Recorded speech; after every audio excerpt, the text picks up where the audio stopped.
thank you everybody for being here. Another week in crypto and NFTs.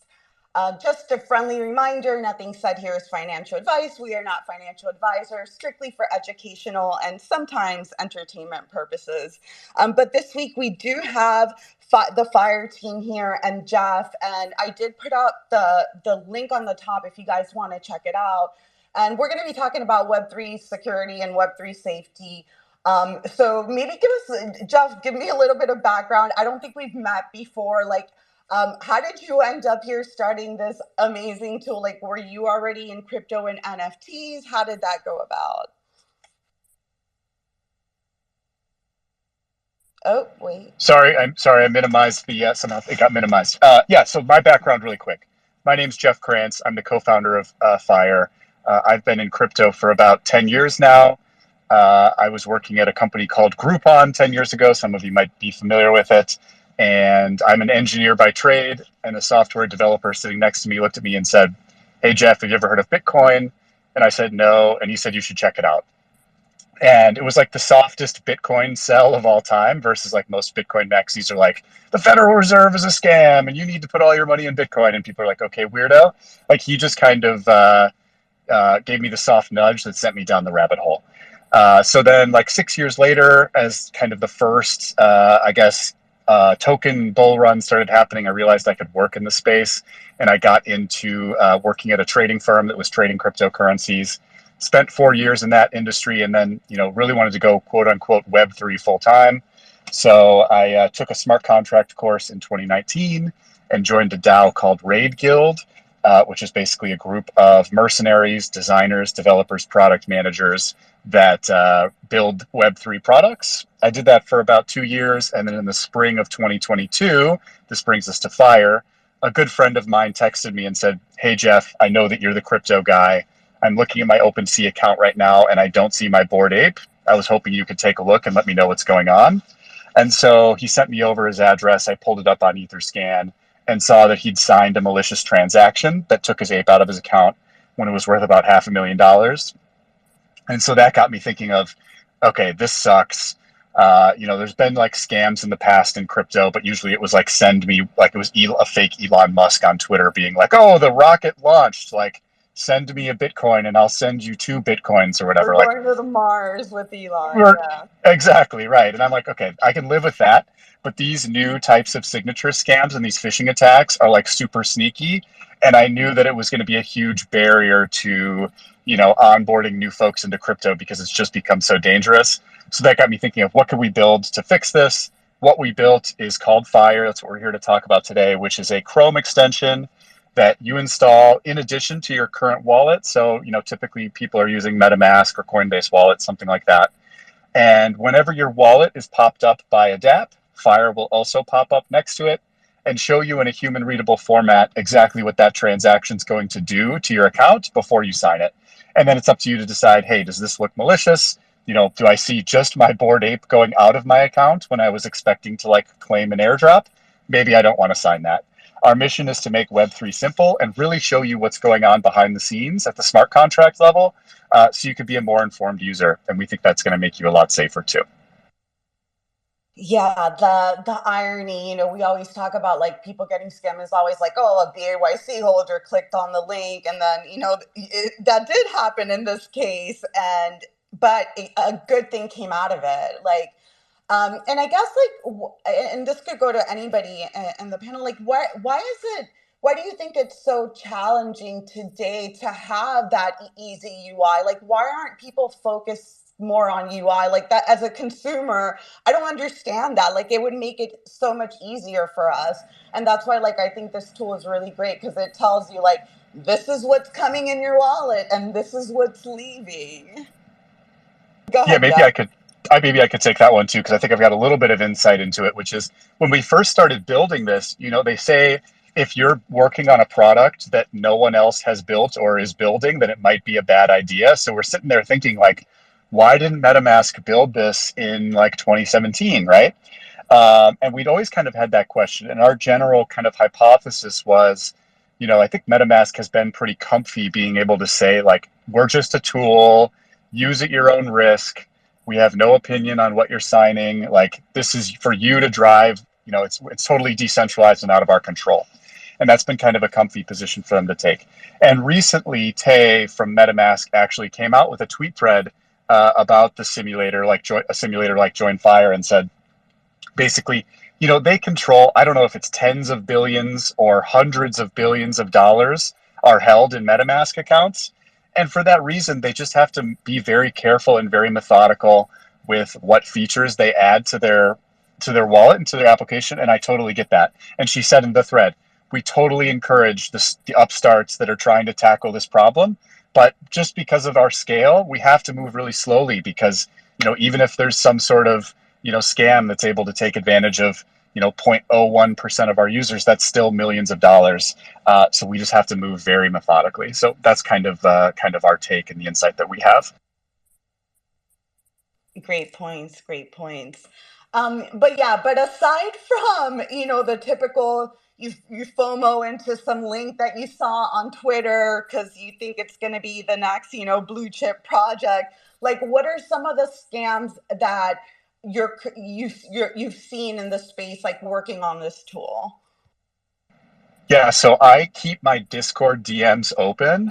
And the reason for that is just to open up the floodgates to all of the scammers so I can try out all of their scams with fire and get a sense and kind of stay up to date on what the scammers are doing. For the most part, it's still, a fake airdrop, a fake, NFT claim, something like that. And, I think the reason for that is it kind of allows them to spearfish, like, oh, if you have a bored ape, come claim your, mutant dog or whatever. I guess mutant dogs is a real project, but, whatever. They come up with some derivative like Bored Apes 2 has launched. Come get your, other bored ape or whatever. And the good thing about that is they know they're going to attract, the scammers are going to attract bored apes or whatever collection it is that they're targeting. And then what they do is basically they take advantage of the fact that it seems like almost every dApp today, for whatever reason, the second that you load up the website, it pops up MetaMask and asks you to sign something. And you just kind of like do it, right? Because we've just been conditioned to do that. And so we're doing that 10 times a day or, every time we're going on to a dApp. And we just kind of fall into this false sense of security. And that's what they take advantage of. So you open up, you click on a link, whatever. Beeple's got a new open edition for everybody. Congratulations. You open it up. It says something like 9,985 of the 10,000 have already been minted. And there's a number that's ticking up towards 10,000. And then MetaMask pops up. It's a blue button. It's ready to go. And you hit go, right? And then the next thing you know, either, sometimes people don't even know that they've been hacked at that point. Kevin Rose, for example, knew that he'd been hacked because he signed the first one and then a set approval for all for his Moonbirds or something had popped up like immediately after. But yeah, that's still the largest one we're seeing. Another one that we're seeing popping up is like interesting Discord type scams. Like one is you join a Discord and there's a scammer that's set up a bot that looks and feels like Collabland or something that immediately DMs you and tells you you need to verify, and it brings you to a site where you think that you're like verifying you have an NFT, but it's actually a scam. If you click on MetaMask, it feels like very similar to Collabland. That one's scary. There's a couple other ones around that as well, but those all they all bring you out to your wallet. They bring you out to the browser. Ultimately, you need to sign in MetaMask. So Fire is still going to be there to pop up and help you in those cases. Yeah, that's pretty cool. I think it's safe to say that, yeah, the scammers definitely play on our emotions. Like you said, there's only 100 left to mint. Like they want us to FOMO. And a lot of people that I know that have gotten scammed, it's been, a FOMO reaction. Oh, I saw this, click on it really quick, don't think about it. So how does Fire, so yeah, let's say I'm FOMOing, I want to FOMO into something, right? I wanted to FOMO into the next BAYC derivative or whatever. How would Fire prevent me from this? So I see the link. I have Fire installed. I see the link. I'm in an app. How would it help prevent that? Yeah, awesome. Maybe someone from my team can pin up, we can find a tweet of a screenshot of what Fire looks like exactly. But like I mentioned, so we're listening for when MetaMask pops up, we can actually listen to that event in the browser.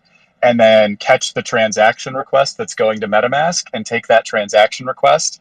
And what we do is we basically like create a practice mode or a sandbox mode of the blockchain, and we take that transaction and we mine it, and we look at and see like what changed about your account, what are the pluses and minuses that happened, and then we send that back down and pop up on your screen and show you, okay, we ran this transaction on the blockchain, and in our simulation what happened is, you got a new NFT called, I don't know, I can't make something up, the friendly fish. It actually, plus one friendly fish, and we show you a picture of what the collection looks like. So that's in the good case. In the bad case, it's a scam. You go and MetaMask pops up, and we pop up next to it, and it's a set approval for all for your Bored Apes, right? And so what we show you in that case is we add like some red background, so it's kind of an alarm, and we say, hey, this contract is attempting to set approval for all on your Bored Apes, and we show a picture of the Bored Ape collection and give you a warning like, hey, if you sign this contract will be able to take all your Bored Apes, which in some cases might be legitimate, right? Like we set approval for all on OpenSea. That's how we can keep an NFT in our wallet while it's listed for sale. Because we've set approval for all on it, OpenSea can take it out of our account and send it to the buyer when the buyer buys it. So that's a legitimate use case for set approval for all. But either way, we want to surface and give you a heads up of the type of signature that you're signing. Okay, I have a question, and I might not understand. Oh, sorry, Dad, I didn't see your hand up. But how do you run a simulation of a transaction, and does that cost any gas fees? I've just never like heard of that being done. So just wondering, like, what are some of the technicals behind that? Yeah, great question. So basically, we take the current state of the blockchain, and then you could basically think of like we just fork off of it and create our own little practice mode on our, to make it extra simple, you could think of it as just only being on our laptop, on our work machine. And, it doesn't affect anybody else. There's no gas that has to be paid. Maybe we kind of just can use fake Ethereum in this world. So it doesn't cost us anything to do it, and then we can look at the differences and send back the result to our users. Nice. Go ahead, Dal.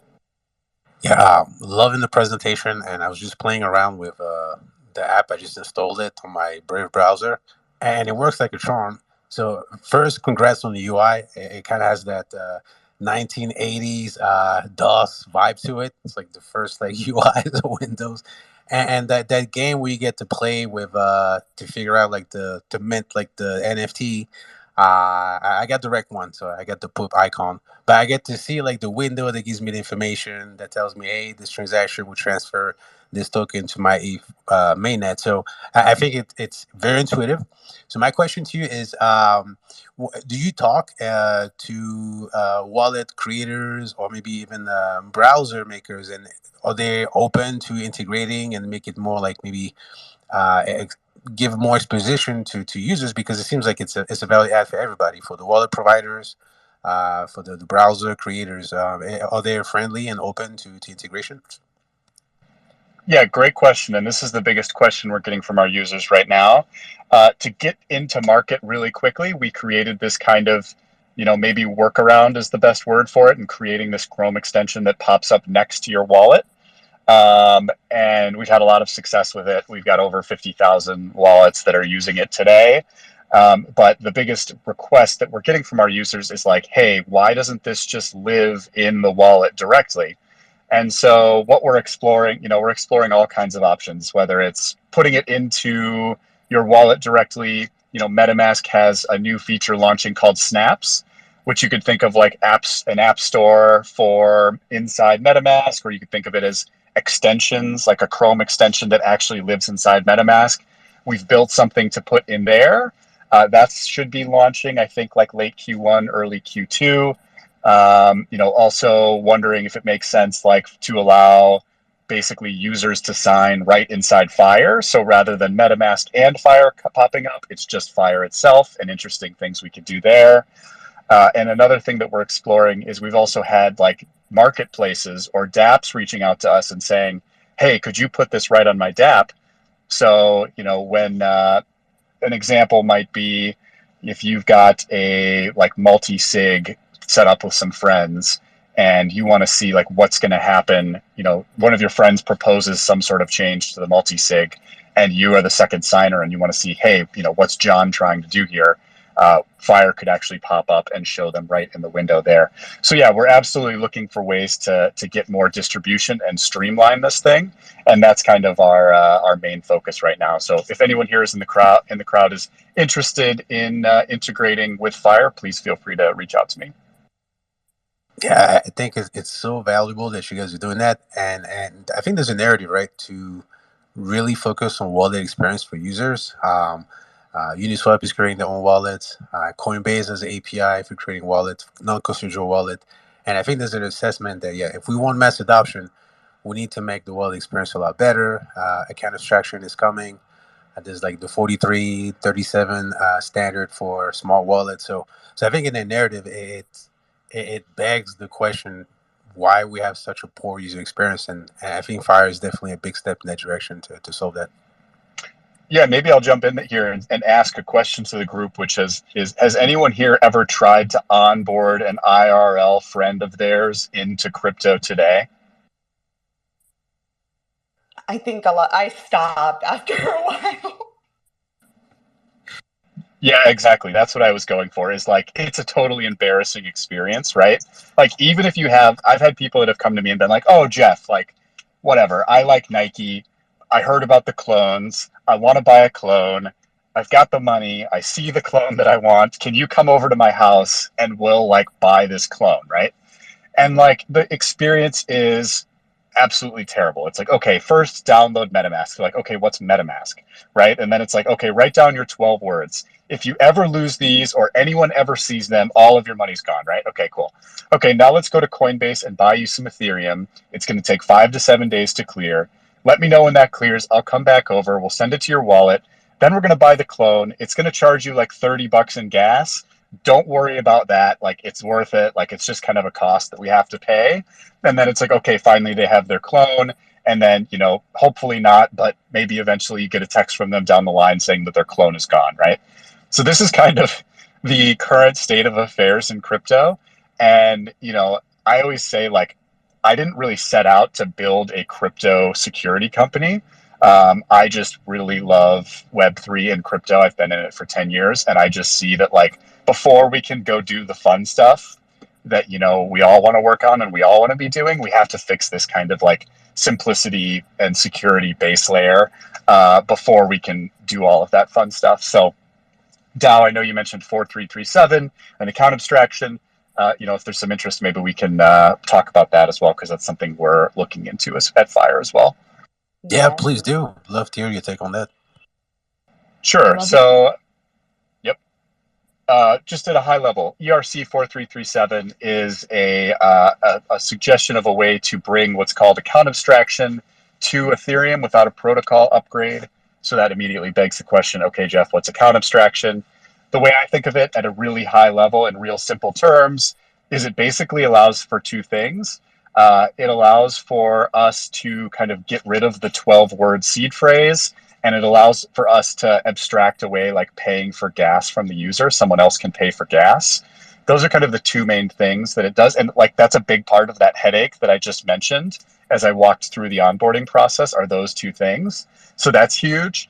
And then the way that it's being accomplished on Ethereum is via smart contract wallets or smart wallets, which are basically, you could think of it as, rather than your crypto living on, for lack of a better word, your MetaMask or your 12-word seed phrase, they're actually deposited into, like, for lack of a better word, deposited into a smart contract. So your wallet's actually a smart contract living on Ethereum. And what's awesome about that is it's like fully programmable. So we can add a bunch of interesting checks on there to make things much safer and much simpler. One example I like to give is, for example, we could at Fire, if you're using an account abstracted wallet, set some rules that say something like, do not transfer my Bored Ape under any circumstances for the next 6 months, right? And then you could feel more confident degenning around and clicking on links, knowing that your Bored Ape is kind of soul bound to your account for the next 6 months. So I think that 4337 is really exciting, and it is going to be a big step towards making onboarding much simpler. And so, yeah, that's my kind of take there. Totally agree. Totally agree. Yeah, I think we talked a little bit about 4337 last week, and yeah, I think that's exciting stuff. And I know people get confused with like account abstraction, the term. I did see some people try to call it smart accounts or something like that, which, like you said, it's like a smart contract wallet, basically. But let's get through some of the hands. I see some hands up. Death, welcome. Good morning, and then we'll go to Nico. Good morning. Thank you for having me up as always. And it sounds like a pretty cool product. I just had a couple questions, and more product based. Are you guys only on the Google extension? Are you on Brave? Are you looking into any other browsers? Yeah, great question. So we have a Chrome extension, which is kind of our largest one, and then that will also work on Brave. I think for the most part, any Chrome extension can be installed in Brave because they're both a Chromium browser. I mean, of course, maybe there's some exceptions to that, but we work on both Chrome and Brave, and then also we have a Firefox extension available as well in the Firefox store. Awesome. And for you guys as a business, how are you guys making profit so that you guys can stay in business and build more tools? Is this like a paid for product, or how are your guys' business model set up? Yeah, great question. So we came out of a venture studio based in Miami called Atomic. And so that's kind of funding us and, putting food on the table for the team, I guess is the best way to put it. And because of that, we're able to just concentrate today on just growing as much as possible and making the product free. In terms of like business model, there's been a lot of questions about that. Like, is the play here like selling my data to a hedge fund or like advertisers or something like that? No, that is not the business model. Down the line, kind of our base case of what we're thinking is if we can get enough users using this thing, maybe we could set up something like swaps within the product where we could take a small percentage of that, like something like what MetaMask is doing. But for today, our only kind of goal is just getting as many users using the product as possible. Yeah, that's pretty cool. Great questions. I did have a question really quick. What blockchains do you support aside from Ethereum? Are there any other chains?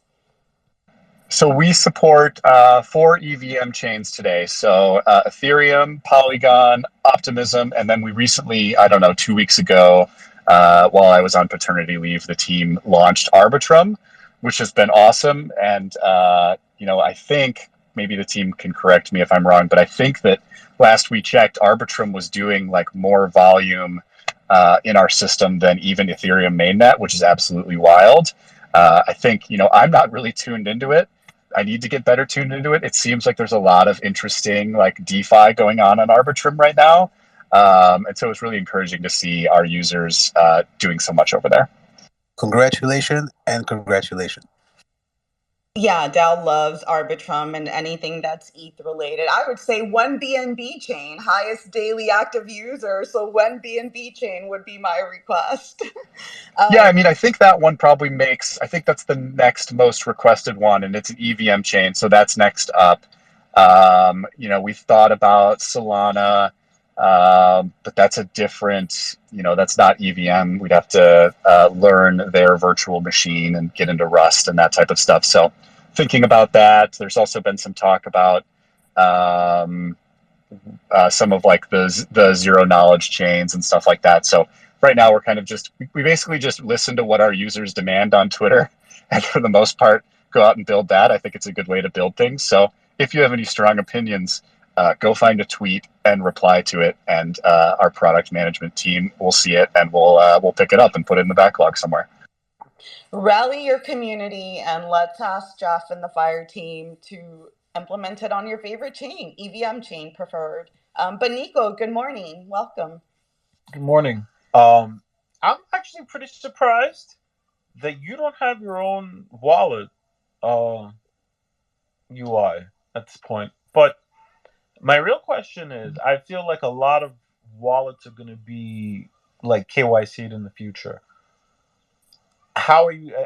Are you guys going to be able to work with those wallets? Because I feel like account abstraction is going to be restricting people from even like going into smart contracts that aren't malicious.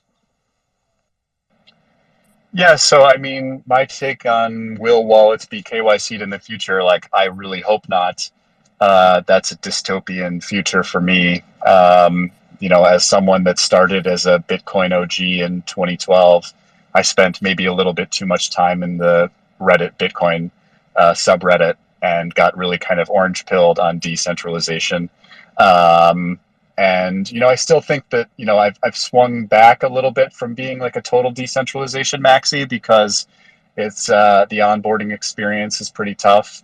I think we can make some compromises for an onboarding experience that's maybe a little bit more centralized, and then allow a user to kind of graduate as they grow as a user towards a fully kind of decentralized self custody wallet.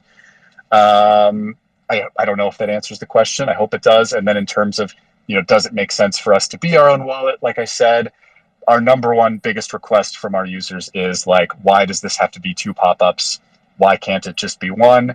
So, like I said, we're kind of trialing out. Does that mean signing within Fire itself and no MetaMask pop-up? Does that mean just having, something like Fire inside MetaMask? These are all questions we're kind of asking ourselves today. Great answers. Thanks, Jeff, and thanks, Nico. Go ahead, Jeff. Thank you. I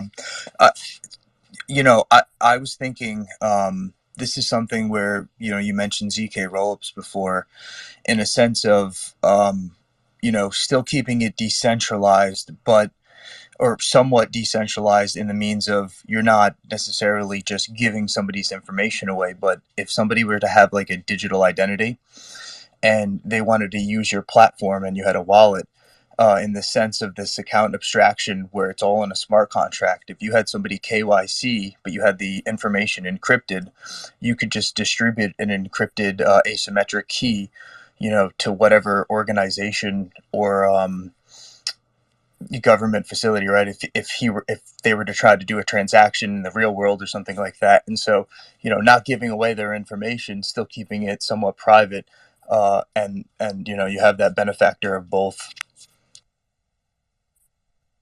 Yeah, there's some teams that I've met with that are doing some really interesting stuff on this exact piece, which is, like you said, being able to KYC and prove that you are a KYC'd person without revealing your identity to the counterparties. The analogy I really like here is like you could go to a bar and the bouncer asks for you to prove that you're over 21, and you have a way to do so without showing them your ID, which has your birthday and your like at home address on it and all of that stuff. So yeah, I'm excited about those types of things. I don't, it's not in, it's kind of too far afield for something from our mission for us to be working on. But that's the best thing about Web3 is the composability aspect. And the reason that I'm more bullish on Web3 today than I've ever been is because there's so many smart people building so many things to solve all of these problems. And that's what you need to build something great. So yeah, excited about that for sure. Yeah, I completely agree. And if I had to ask or suggest one EVM chain that I particularly like, which I would love to see your product on, is called Songbird and Flare. They're one's a canary net to the main net. But interestingly enough, that kind of idea you had before with integrating the swaps into the app, they have a EVM chain that has a built-in Oracle service, which is pretty affordable. So if you wanted to maybe get the price feed so that you could integrate the swaps into the app, that's something that may be possible with that chain. Great question. So what's the go ahead. main? Oh, I was just gonna. That's okay. Death, maybe DM me the information. We'll look into it. Thank you. Yeah, 100%. Yeah, great questions, and thanks, Jeff, for answering those. But yeah, I mean, we're obviously it's a constant thing where we're still seeing people get scammed every week in NFTs. So aside from using the Fire extension, which is great, and I hope everybody downloads it and tries it out, it is free. What are some other security practices that maybe you can suggest to the group who are either in crypto or NFTs? Yeah, so I'll answer the question directly of something that I recommend, and then I've got more of a little bit of a I guess maybe a hot take as well on the security piece. So first, to answer something directly, is there's some fellow builders of ours that we've become friendly with at a team called Harpie, HARPIE. I think their Twitter is Harpie.io, and I imagine their website is Harpie.io. And what they do is really interesting, and it's an awesome complement to Fire, which is, let's say that Fire popped up and it showed that your Bored Ape was going to be leaving your account, and for whatever reason you still went ahead and hit the sign button. They've actually got some technology that allows them to, okay, so think of your Bored Ape now is flying across the globe from wherever you live to wherever the hacker lives. I won't try and generalize where these scammers are, but just imagine they're somewhere on the other side of the world. It's literally like on a plane flying to them. This is just an analogy, of course. Harpy has technology that can reroute that plane to their landing strip or their wallet for you to then go get it back, and then they'll give it back to you. So I really like recommending this as well. This is a really good complement to Fire. If you do something wrong, they can actually basically steal your funds that have been stolen before they reach the hacker. So go check that out. That's my direct answer. Then my kind of hot take is, okay, so the current, if you've been to a security space, a crypto security space in the last 6 months on Twitter, which if you're in this one, I bet that you probably have been, it's always the same messaging, right? Okay, you need to have like 4 different types of wallets. Type number 1, it's your minting wallet. You spin up a new one every single time you go to any site, right? And that's the one that you connect to a site and you claim the NFT, and then like you're done with that. You don't ever use that wallet again, right? So that's type 1.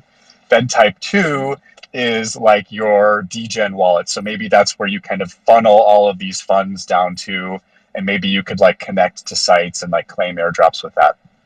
And then it funnels down even further to like your listing wallet, which this is the wallet that you use to like list all of your things, and nothing else can be done except for like selling your funds here or selling your items here. And then finally you have your vault, which is like down at the bottom of the chain. It's your hardware wallet, and it's where your funds end up. And then you don't sign anything or do anything with this vault ever. You never connect it to anything, right? So Uh, simple. Like it's all so it's so simple. simple, right? Exactly. Why wouldn't you do this? And so this is like the current state of the recommended playbook. Like this is the PDF you're supposed to print out and give your friend when they come into Web3, right?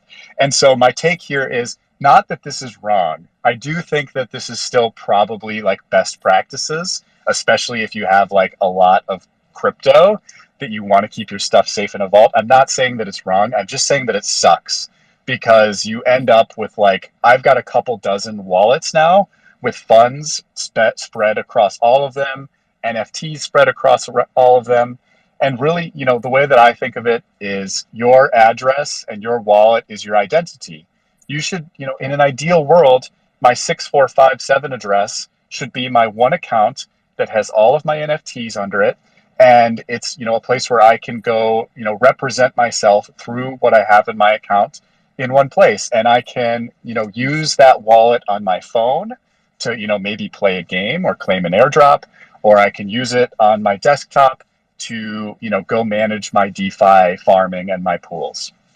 And so that's the vision of where I think that we need to go as an industry, and like we just really need to bridge this gap from this like crazy multi-wallet management place into building something really simple that acts more like a bank account, where you might have like a checking account that interfaces with all the different merchants, a savings account, which you just kind of use to keep things kind of stored for the long term, and then maybe you've got a safety deposit box where you keep like your family keepsakes or something like that, all within one bank. I think that that's where we will be heading, and hope we will be heading over the next, like, let's say 2 to 3 years. I actually like that take. No, I agree with you because yeah, that would be the speech that I would have given. And now listening to you say it, it's like, yeah, we sound like crazy people. Like, how are we supposed to onboard people from Web 2 when you got to have 10 different wallets? I can't even keep up with my wallets at time. I'm like, oh yeah, I got to claim this, but it's a wallet that I have somewhere, and it's kind of hard to manage. So I totally agree with that take.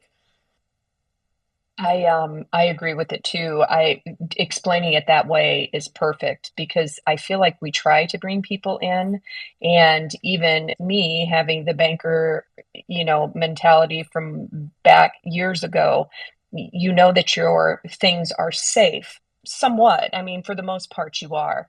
And having a tool like this is amazing because we've been conditioned all our lives that we've been dealing with banks that okay, I'm covered, and they're gonna safeguard me, and they're gonna catch these things, and it's just nice to be able to have this tool that you can tell people so that they do have that comfort. So I was looking over it, and I think it's wonderful what you guys have done. No, and I think we skipped over like one piece that also baffles me, that it makes like the smart contract like understandable for a user, right? Like, yeah, again, something that it's hard to understand. Like, why haven't other wallets done this? Like, you're seeing the gradual improvements, but like the main wallet, like MetaMask, you see that signature. I have no clue what it says. I'm just gonna click it and hope that nothing goes wrong. Like, that's what I do. Click and keep my fingers crossed that nothing goes out. But regardless, like, I mean, who wants a bunch of derivatives that are at zero, anyways? But go ahead, Nico. Yo, all right. I like try explaining to some of your friends what a mint is, or like when something's not revealed, and they like to try and buy something on OpenSea. I argued with somebody that OpenSea isn't a wallet. Like they don't even understand that part, that it's an exchange, it's not a wallet. Like it gets really really complicated for some people. So simplifying it like this is great. It's like I don't know. Like I've been through this so many times. Like when he said try onboarding somebody, I'm like, I used to sit there and talk to people in the cab all the time about crypto. You got any idea the questions I get all day? It's insane. I used to get, yeah. Two things on this. One, Jess, I just want to piggyback and say thank you for mentioning our mission at Fire is to make Web3 simple. And the important distinction there is, a lot of people might think that our mission is to make Web3 safe. But what I always say is, I want to make users understand what they're doing and what's going on behind the scenes. Whether it's a scam, someone's trying to scam you, but just as importantly, you're staking your funds in the Lido contract. A lot of our most viral content has really been just us breaking down common, or different contracts and what's going on behind them using the Fire tool. So thank you so much for mentioning that. And Nico, like you said, at the top of the call, when I mentioned my buddy had his Bored Ape stolen, you may have noticed that I said, he called me and he said, Jeff, I'm looking at my OpenSea account right now and my Bored Ape is missing. So it's exactly to your point. Today users think of it as their OpenSea account, and that's not their fault, right? And I think we're going to be moving into a world where, and I won't go into this too much, but we heard about the Coinbase wallet as a service launch this week, right? And so what that's going to allow is more of a Web2 experience where a user can feel like they're logging into their OpenSea account. In a lot of ways they are, which I think will really be helpful. I know there's concerns around this big behemoth, publicly traded corporation getting their hands all over crypto, but I think net it will be great for onboarding users. So I use it. They put a built-in that's why I brought up the question earlier. They have a built-in Web3 DApp in the exchange. It's like Coinbase, whatever. And I was just playing around with it, and it automatically puts you like logs your wallet into OpenSea. And then I tried to go to Collabland; it doesn't let you log into that. It's pretty much a wallet on training rails. That's what I call it. Like you can't do whatever you want, and it's a KYC wallet, which is wild to me. That's Yeah, cool. but real quick, just to make sure we're on the same page, right? Like when we talk about the wallet as a service, that's a completely different experience, right? Because in my understanding, they're just providing the APIs for any Web2 company to design their own wallet, and they can offer user either a non-custodial wallet or a custodial wallet, right? So the point you're making, Nico, is a specific wallet, but it's not the extensive service No, that no, no. Coinbase is providing. No, no. Look, I'm Guys, gonna tell guys, you right I'm now. sorry. I don't want to go into the Coinbase wallet. I do want to be respectful of Jeff's time because we are coming up at the hour. Let's get to the last of the questions. Wolf, did you have a question for Jeff or the fire team? No, not exactly. I just want to say I think it's good that it's so much focus on scams now, because you never know if anyone gets burned.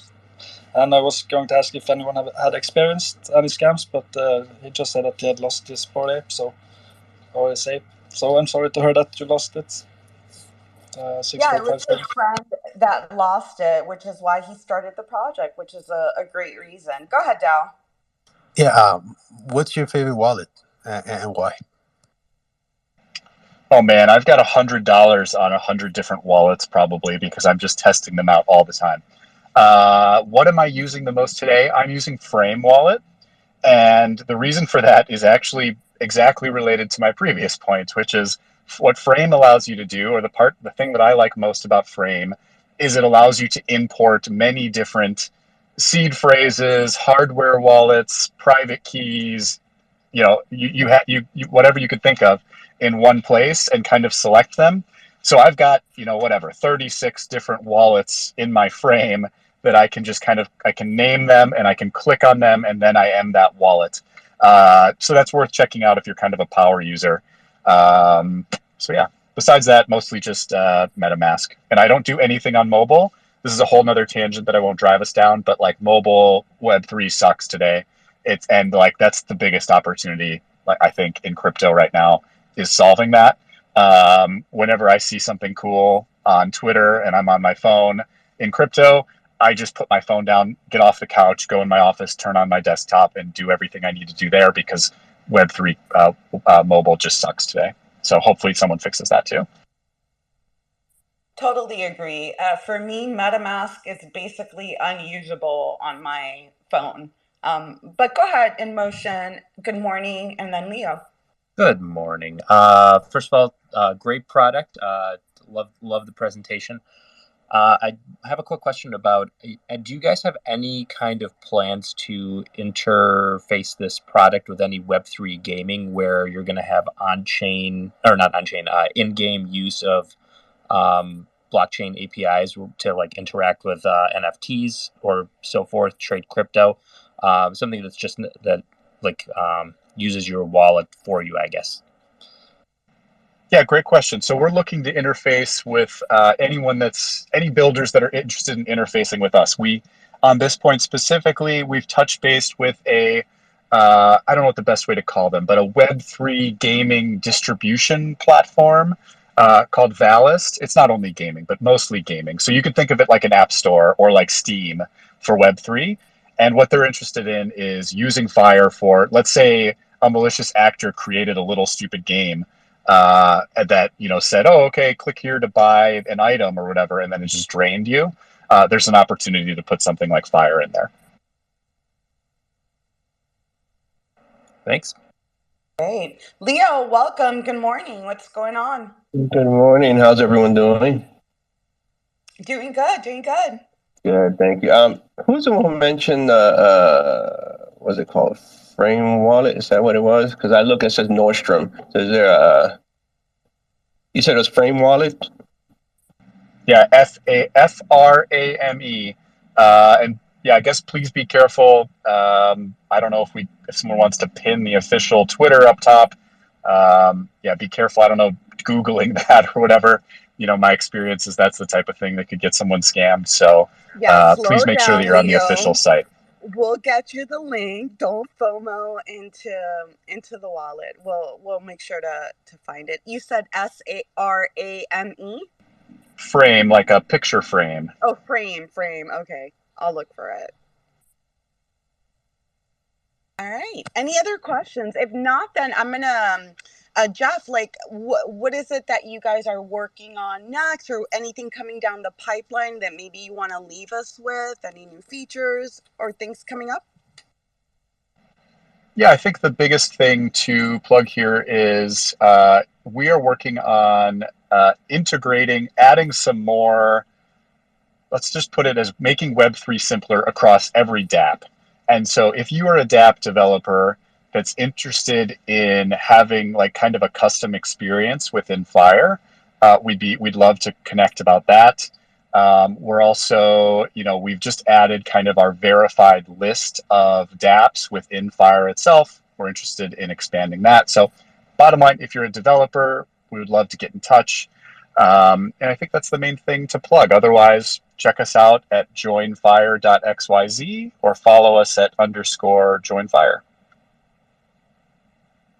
Awesome. Yeah, we appreciate you coming by. I did not know about this tool. So I know like when I chatted with the Join Fire account, I downloaded it, I tried it out. It was super easy to use and install, and I'm definitely going to keep it on my browser. And yeah, I'm looking forward to see what you guys build. And hopefully, like you said, we all want some type of wallet integration. I think that would be amazing, whatever wallet it is. I really hope you guys consider that. And expanding to BNB. I'm going to keep looking for that. But yeah, thank you so much for coming. And you're always welcome back if you want to come back and give us any updates of what you guys got going on. Awesome. Thanks so much for having us. You've been an excellent host, and I've really had a lot of fun and looking forward to sharing the recording of this space because I think it was really productive. I really appreciate it. Yeah, it'll definitely be on YouTube and Spotify. I'll chop it off because we're actually going to keep the conversation going. We're just going to talk about what's going on in crypto and NFTs. If you want to stay on, feel free to stay on. But if you need to jump off, we totally appreciate your time and understand that as well. But yeah, thank you. And good luck with the coffee, the coffee journey, the non-coffee journey. Thank you. I'll have another. I'll come back on January 1st, 2024, and have a celebratory cup of coffee with everybody.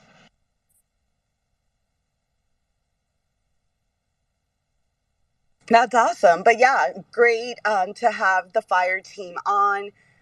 In case you missed it, the link is on the top. You can download the free browser extension and stay safe.